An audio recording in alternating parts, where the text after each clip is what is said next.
Hey guys, my name is Tommy Ruth. I'm a multimedia video reporter here at the State News, and I'm also a sophomore here at Michigan State.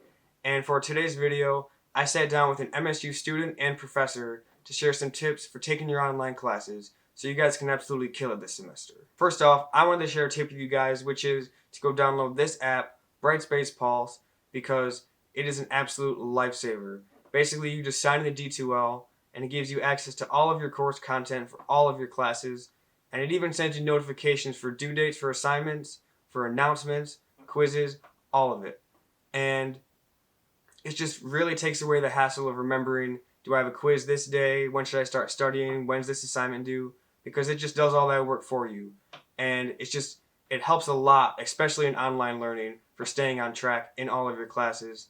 So make sure you go download that app, and without further ado, let's get into more ways you guys can succeed this semester online. My name is Jackie Lasselle. I'm a freshman, so first year student, and my major is James Madison. I spend most of my time that I'm doing stuff alone in my room, and I when I do that and I feel like I need to focus on work, then I will literally take my phone and put it outside of my room so that I'm focused directly on my work. I downloaded the Pulse app, and that will give me a update when something is due that day, so that's nice for me. And then I also have a planner where I write every day, and I look back at the syllabus and the course schedule to make sure I have everything that day, and I do that before I go to bed every day, or at least during the week, so I maintain deadlines and stuff I need to get done for the next day.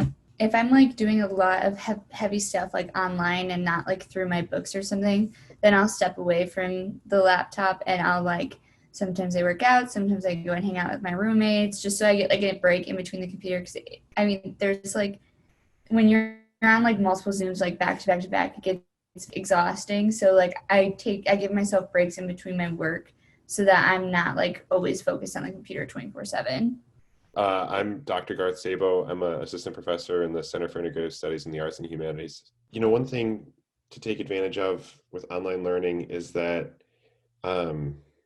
the courses have a lot of built-in capability to help you keep track of assignments, especially using D2L. There should be built-in tools in place to help you get a sense of what's coming up.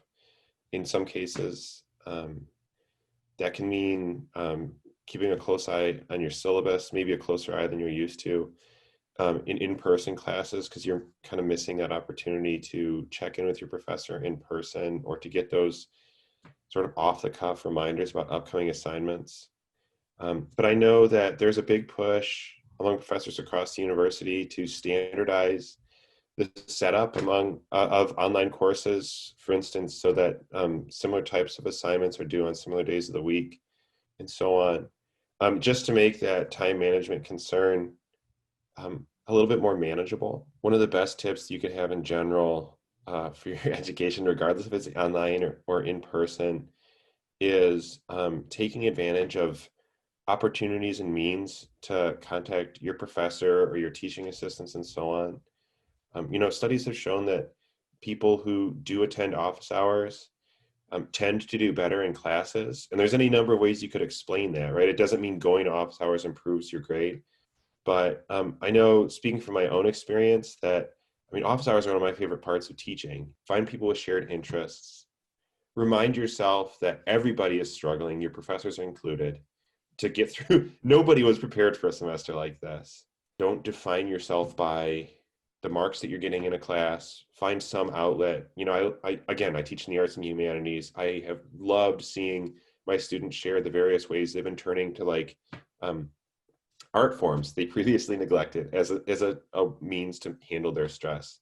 I've gotten a stunning amount of people talking about I picked up painting as a way to kind of cope with some feelings of anxiety that I've been having in the fall semester, as well as in both summer sessions.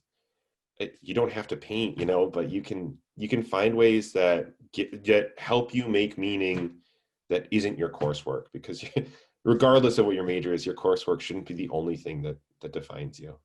Be honest with yourself and with your professor and your peers about the challenges that you're experiencing here. And I guess, because I'm a humanities professor, the other thing I would say is don't let the fact that you're online stop you from being a human being, right? I think that something that's really easy to forget that we're not, that, or really easy to fall out of this type of learning if it's not consciously added, whether by student or professor, is like those human interactions. And otherwise it just feels like, oh, this computer is chugging content at me, which is not not necessarily the best way to learn. So like, look for ways to be a human being to each other. Don't let the fact that the computer is a part of your education turn it into the computer is the source of your knowledge.